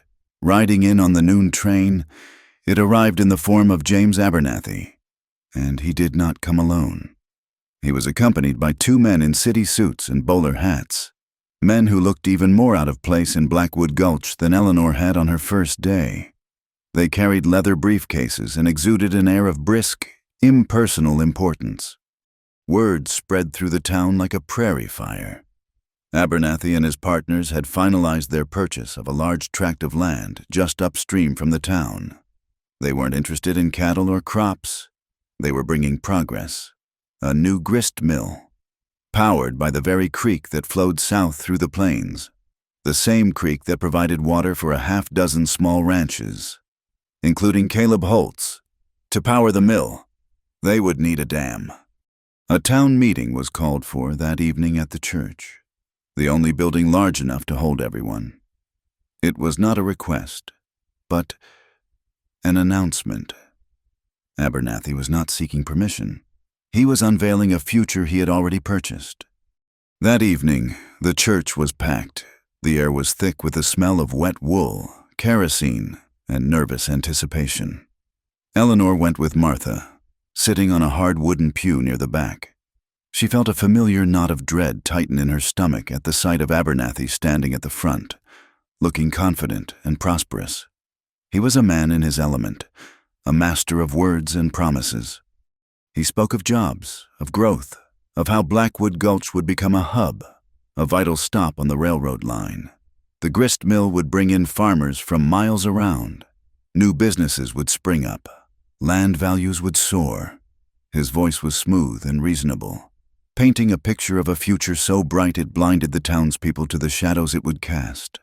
The men in the room, whose lives were a daily struggle against the harsh realities of the frontier, leaned forward, their faces filled with a desperate, hungry hope. When he had finished, there was a murmur of excited approval. The town marshal, a portly man named Blevins, asked if there were any questions, a mere formality. And then, a quiet voice cut through the noise. "I have one." Every head turned. Caleb Holt was standing near the back, not far from Eleanor. He had not removed his hat. He looked as though he had just come in from the range, his jacket dusty, his face grim. "The floor is yours, Mr. "Halt," Abernathy said, his tone laced with a condescending magnanimity. Caleb walked a few steps into the center aisle. He was not a man for public speaking. His discomfort was plain, but his voice, when it came, was steady and clear. "That creek you're planning on damming," he began, looking not at Abernathy, but at the faces of his neighbors. "That's not just a line on a map. That's our water. That's the only water for 20 miles in any direction once you get south of here. You build that dam, you turn my ranch to a dust bowl. Same goes for the Miller boys and Old Man Henderson's spread." Abernathy smiled, a patient, patronizing expression. "Progress always requires small sacrifices. Mr. Holt, your grazing land is marginal at best. The town's prosperity, the future of dozens of families, surely outweighs the interests of a few." "It ain't a sacrifice if it's not your blood being shed," Caleb said, his voice flat. "That land is deeded. The water rights that go with it are deeded. My father worked that land before me. I buried my family there." The mention of his family sent a ripple through the room. It was a wound no one dared touch. But Abernathy was a surgeon with a sharp knife.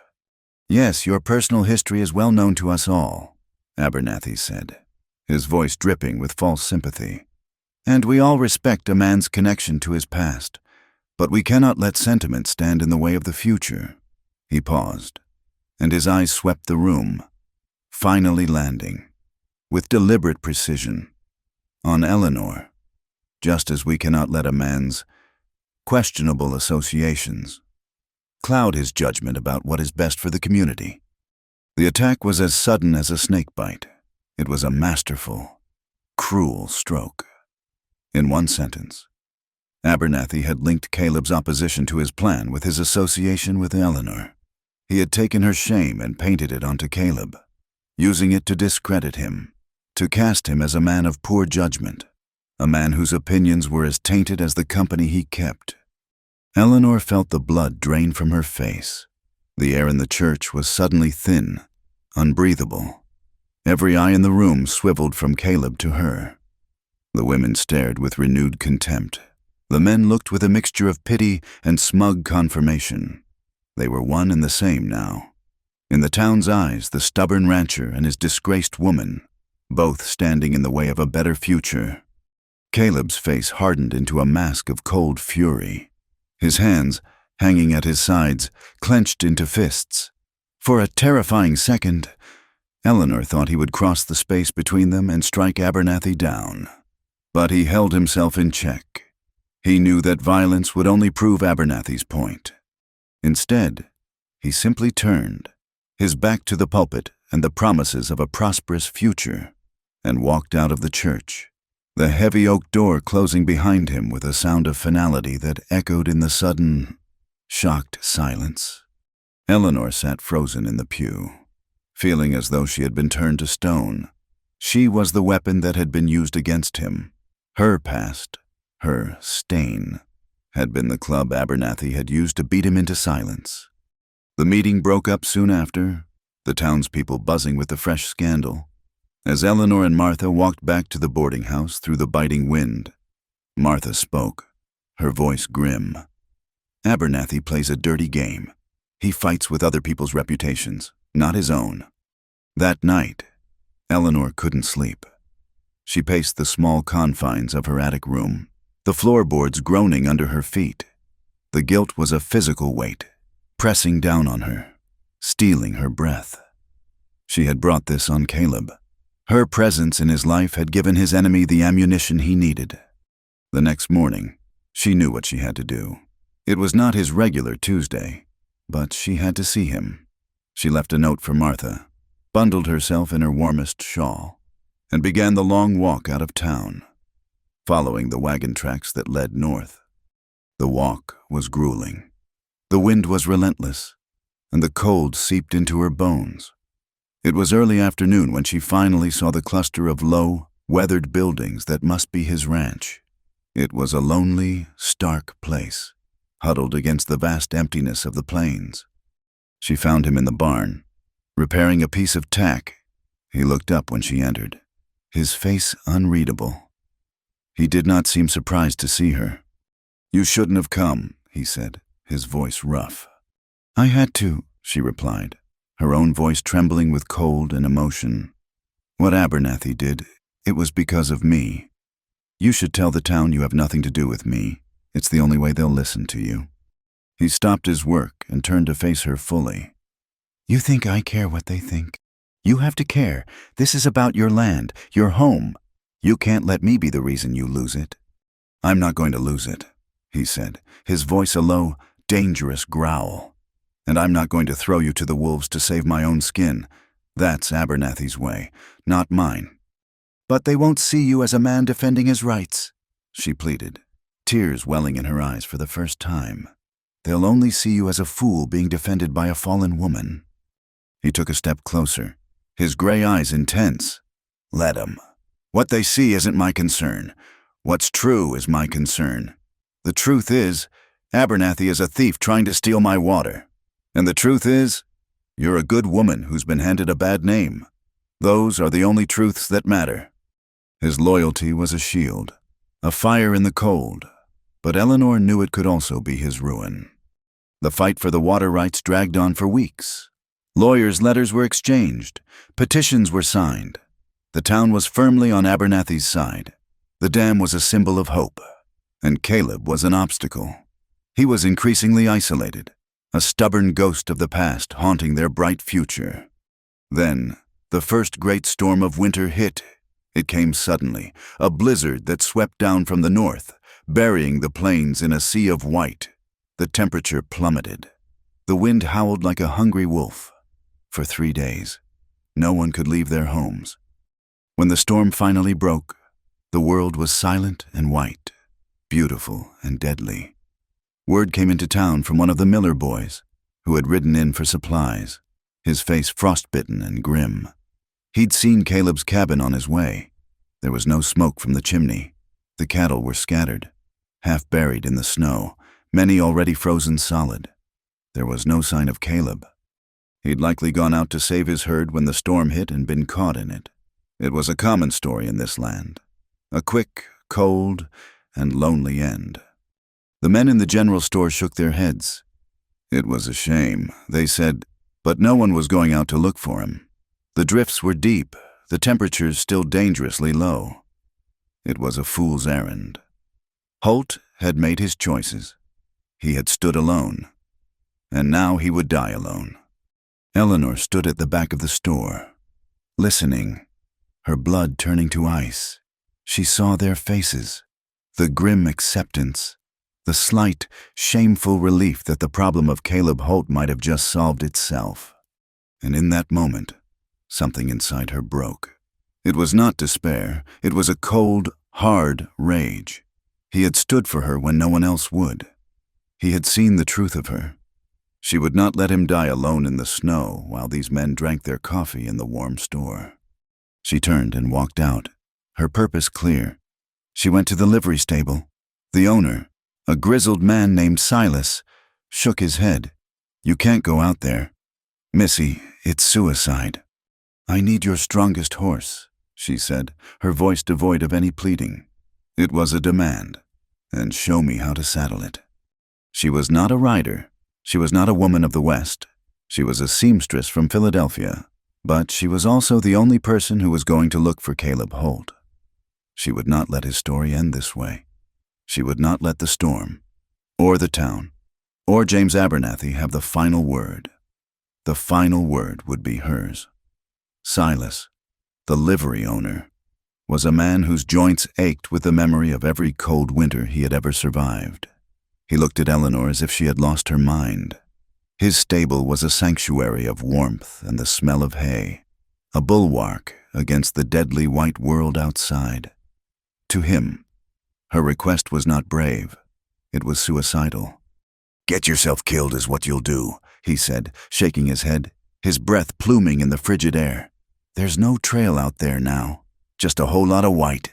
The horse'll break a leg in a drift, and you'll both freeze solid before morning."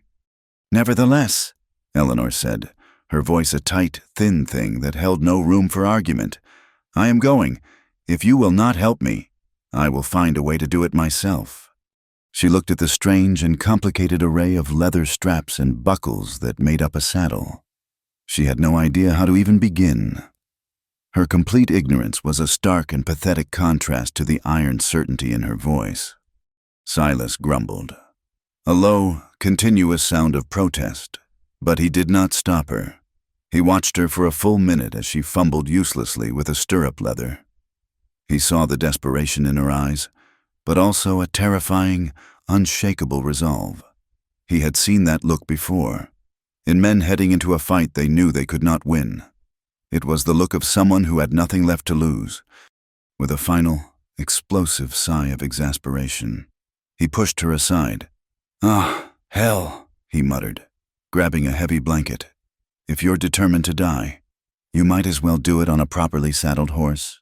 You'll be a disgrace to my business otherwise." He worked quickly, his gnarled hands moving with a lifetime of practice. He showed her how to cinch the saddle, how to adjust the stirrups, how to hold the reins. His instructions were gruff, peppered with warnings about wind-blasted ridges and hidden gullies. He was not encouraging her. He was equipping her for a fool's errand he could not, in good conscience, allow her to undertake completely unprepared. He packed a small bundle for her, a strip of jerky, a small flask of whiskey for warmth, and a tin of matches. "Follow the line of the creek bed," he said, leading the sturdy roan gelding out into the blinding snow. "It'll be drifted over, but the land dips. It's your only landmark. And for God's sake, woman, if you can't see 10 feet in front of you, you stop. You hear me? You stop and you wait." Eleanor nodded, her face numb with cold. He helped her mount, an awkward and undignified scramble, and she gathered the stiff leather reins in her raw, gloved hands. She looked down at him, a small, fierce woman atop a powerful animal, a figure of profound incongruity.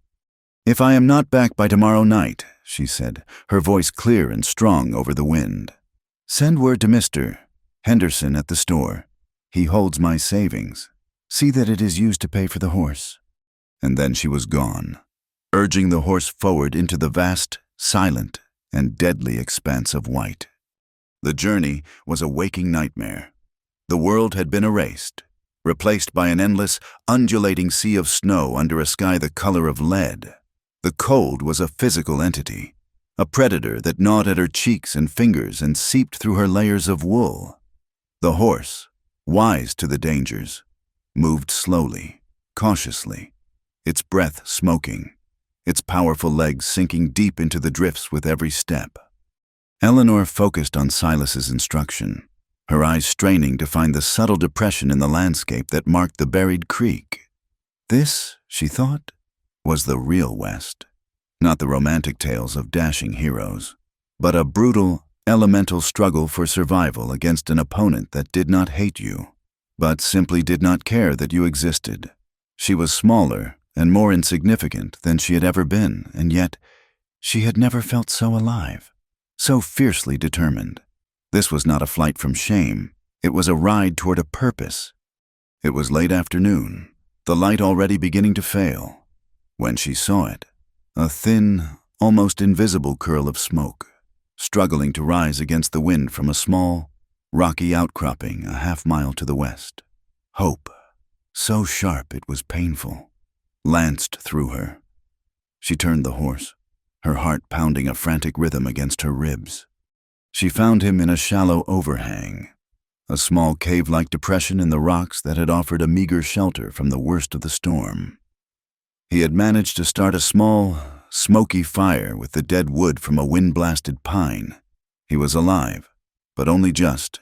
His face was pale and drawn with pain, and his left leg was stretched out at an unnatural angle, crudely splinted with a rifle and strips of his own torn shirt. A dark, frozen patch of blood stained the snow near his foot. He had been checking on a newborn calf when the storm hit with a blinding fury. A fall on an icy patch of rock, the sickening crack of bone, and then the long, agonizing crawl back to this small shelter. His eyes widened in disbelief when he saw her, a spectral figure emerging from the swirling snow. For a moment, He thought he was delirious. "Eleanor," he whispered, his voice a hoarse croak. "Caleb," she said, sliding clumsily from the saddle, her own legs stiff and numb.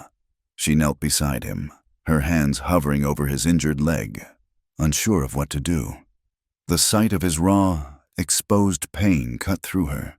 All the strength that had carried her this far threatened to desert her, to be replaced by a wave of helpless fear. "My legs broke," he stated, his voice flat with the simple, brutal fact of it. "Badly." She looked at his face, at the grit and endurance there, and her own strength returned. This was no time for fear. This was a time for work. She unpacked the small bundle Silas had given her. She made him drink the whiskey, which he did with a grimace. She tore a strip from her own petticoat and, following his quiet, pained instructions, helped him tighten the splint. Her hands, so adept with a needle and thread, were now tasked with mending flesh and bone. They spent the night in that small shelter, huddled together for warmth by the dying fire. He drifted in and out of a pained, fitful sleep, and she sat vigil, feeding small twigs into the embers, listening to the howl of the wind, a lonely sentinel in a world of ice. In the darkest hours, when the cold was at its worst, he spoke, his voice low and rambling with fever. He spoke of his wife, Sarah, and their daughter, Lucy, not with grief, but with a simple, loving tenderness, as if they were in the next room. Eleanor listened, her heart aching, and understood that she was guarding not just a man, but the entire world of love and memory he carried within him. When dawn broke, pale and reluctant, she knew they had to move. To stay was to die. Getting him on the horse was an agonizing, slow-motion battle against his dead weight and searing pain, but they managed it. She walked beside the horse, leading it, her own exhaustion a dull, constant ache. Every step was a monumental effort.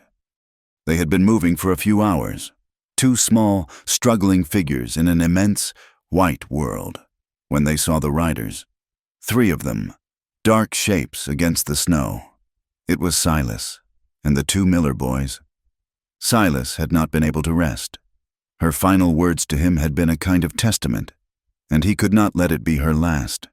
He had shamed the younger, stronger men into riding out with him at first light. The return to Blackwood Gulch was a slow, solemn procession. The news of their arrival preceded them. When they reached the main street, people came out of their houses, their faces a mixture of astonishment and a new, grudging respect. They saw the injured rancher, his face gray with pain, and they saw the woman, her face raw from the wind, her dress torn and dirty, walking beside him, her hand never leaving the horse's bridle. They had gone out as 2 separate, isolated people, an outcast and an obstacle. They had returned as one. 2 days later, the town meeting was reconvened. Abernathy, impatient and eager to press his advantage, had insisted. He stood at the pulpit, confident that the problem of Caleb Holt had been permanently resolved by the blizzard. He spoke of the tragedy, of Holt's stubborn refusal to see reason, and declared that, as the man's claim was now regrettably vacant, his company could proceed with the dam for the good of all. It was at that moment that the church doors swung open. A dead silence fell over the congregation. Caleb stood in the doorway, leaning heavily on a pair of crutches Silas had fashioned for him. Beside him, her hand lightly on his arm to steady him, was Eleanor. She was not dressed in her mending clothes, but in her one good traveling dress, the one she had arrived in. It was clean and pressed. Her hair was neatly coiled. She was no longer a drudge or a victim. She was a woman who had faced death and had not blinked.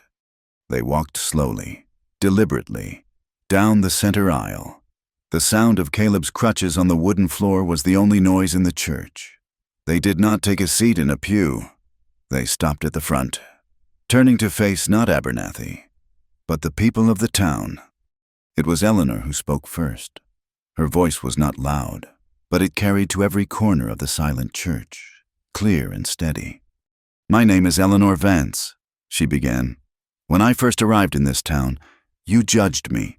You judged me based on a name, on a story told by others, a story of failure and disgrace that was not my own. You decided what I was without ever knowing who I am." She paused, her gaze sweeping over the faces of the women who had scorned her, the men who had pitied her. "And then you did the same to this man," she said, looking at Caleb. "You judged him for standing on his own land. You judged him for defending his own home. And when a man of wealth and influence told you that Caleb's character was questionable because he associated with me, you believed him. You decided he was an obstacle, a fool, worth less than a promise of profit." She took a step forward, her voice ringing with a passion that came from the very core of her being. "You have been asked to weigh the value of things. Mr. Abernathy has asked you to weigh a man's home against a town's prosperity. But I am asking you to weigh something else. What is the true value of a person? Is it the name they carry, the money they possess? Or is it their character? Is it what they do when the wind blows and the snow falls and no one is watching?" Her eyes found Abernathy, who stood frozen at the pulpit, his face a mask of fury and disbelief. "This man beside me," she said, her voice softening but losing none of its power, "did not judge me for my past. He judged me on my work. He stood for me when it was easier to stand against me, and when he was lost, when he was left to die because his life was deemed an inconvenience. It was not his reputation or his land that mattered. It was his life." She turned back to the townspeople. "I am the daughter of a failed man. That is a fact. It is a part of my story, but it is not the whole story. I am also a woman who works hard, who pays her debts, and who knows the value of loyalty. I have earned my place in this town, not with money or promises, but with my own 2 hands. My name is Eleanor Vance, and I am worthy of your respect."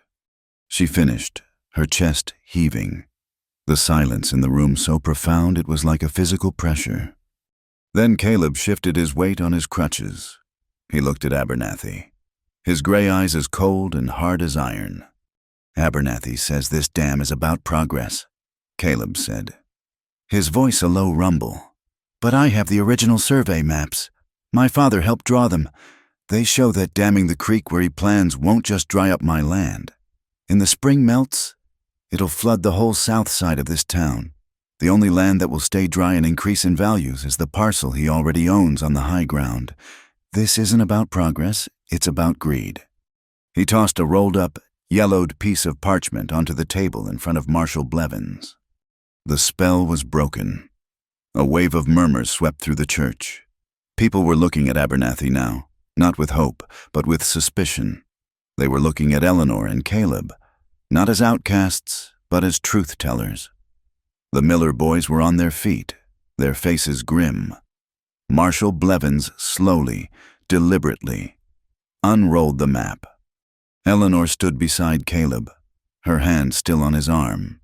They had not won, not yet, but they were no longer scorned.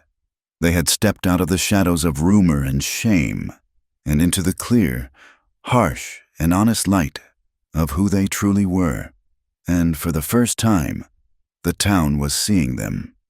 The collapse of James Abernathy's grand design was not a loud explosion, but a quiet, fatal crumbling.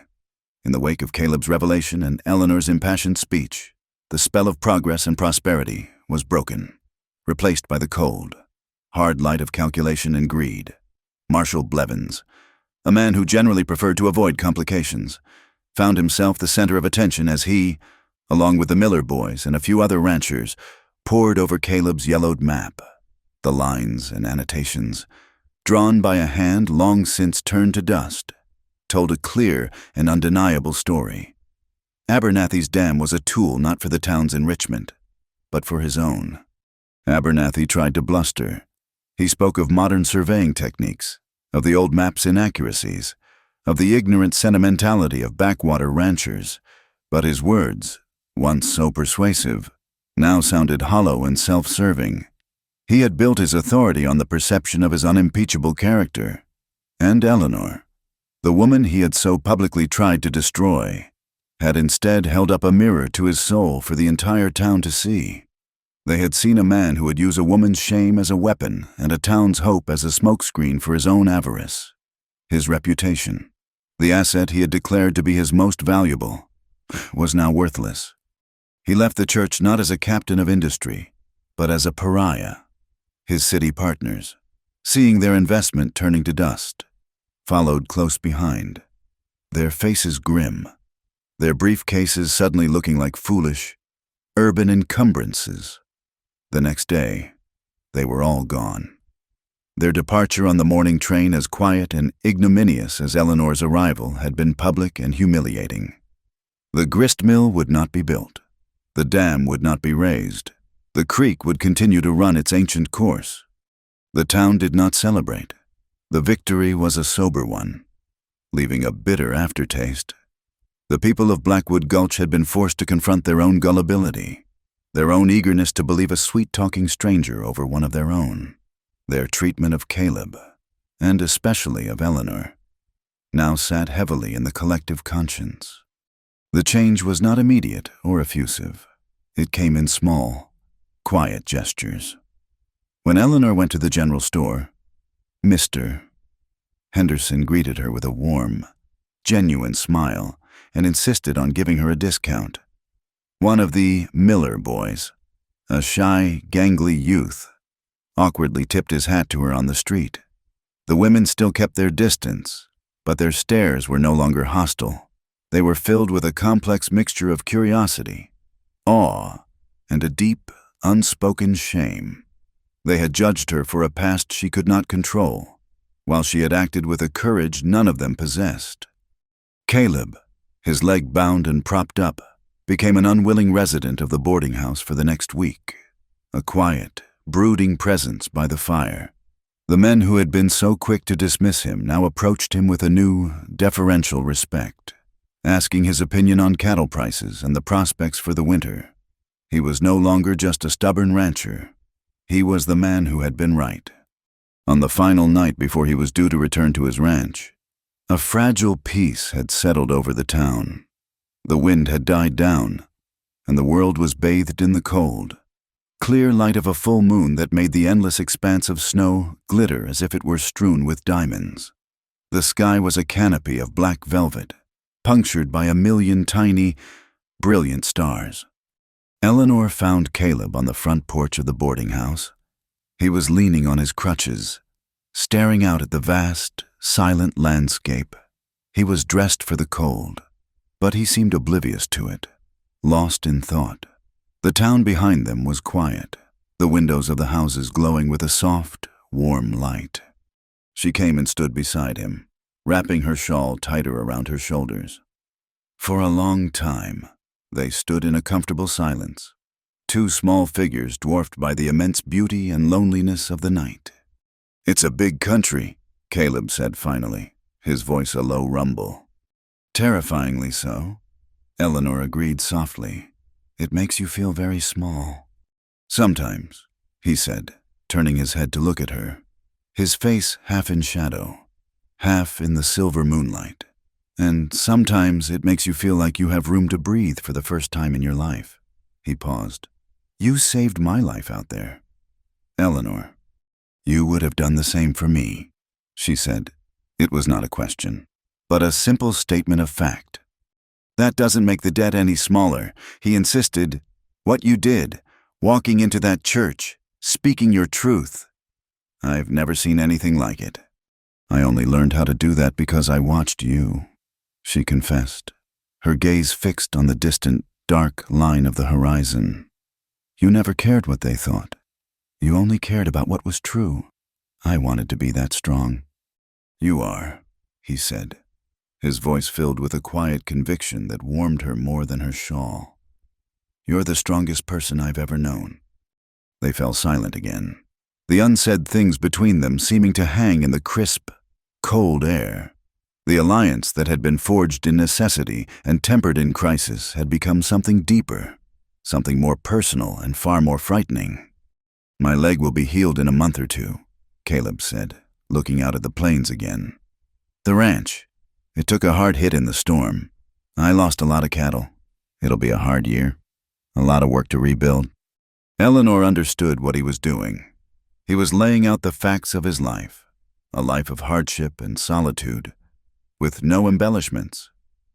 It was the same thing he had done on the first night they met, when he'd told her the road out of town went nowhere and the nights were cold. He was offering her the unvarnished truth. "It will be a lonely place for a long time," he added. "It doesn't have to be," she whispered, the words seeming to be carried away by the vast silence as soon as she spoke them. Caleb turned to her fully then, his crutches making a soft crunch in the packed snow on the porch. He looked down at her, his gray eyes serious, filled with a profound and gentle light. "I can't offer you what Abernathy did," he said, his voice rough with emotion. "I don't have a fortune. I can't promise you a life of ease or a place at the head of town society. All I have is a small piece of land, a half-empty barn, and a lot of hard work. It's not much of a future. I'm not looking for a fortune." "Caleb," Eleanor said, meeting his gaze without flinching. "I've seen what that does to people. I'm not looking for an easy life. I just want an honest one, a life where I'm judged by the work of my hands, not by the name of my father, a life where I can build something that is real." He reached out then, not to touch her, but he let his hand hover in the small space between them, a gesture of profound hesitation and respect. "My house, it's been empty for a long time. It's just a place of ghosts and memories. I don't know if I can make it a home again." "A home isn't something you find, Caleb," she said, her voice soft but sure. "It's something you build together." He let his hand drop, a slow smile finally touching the corners of his mouth, a smile that transformed his hard, weathered face, making him look years younger. "I reckon you're right."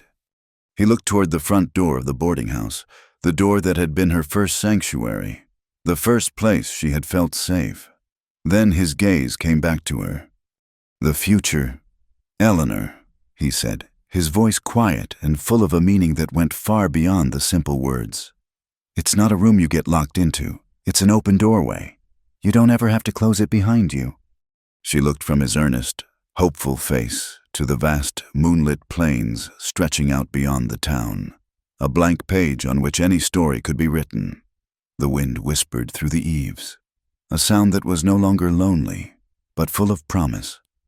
She thought of the iron bolt on her attic door, the symbol of her fear, and then of this man, who had offered her not a lock, but a choice. "And what if I want to?" she asked softly, her own smile finally breaking free. "What if I want to close the door on the past and start building something new inside?" Caleb's gaze held hers, a universe of quiet understanding passing between them. He had offered her freedom, and she was freely choosing him. "Only if you want," he said. "Thank you for listening to our story. We'd love to know where you're listening from, so please leave a comment below to say hello and share your thoughts. Be sure to subscribe to our channel, Wild West Stories 1850, and like this video. For extra support, please hit the hype button to help this story be heard by more people.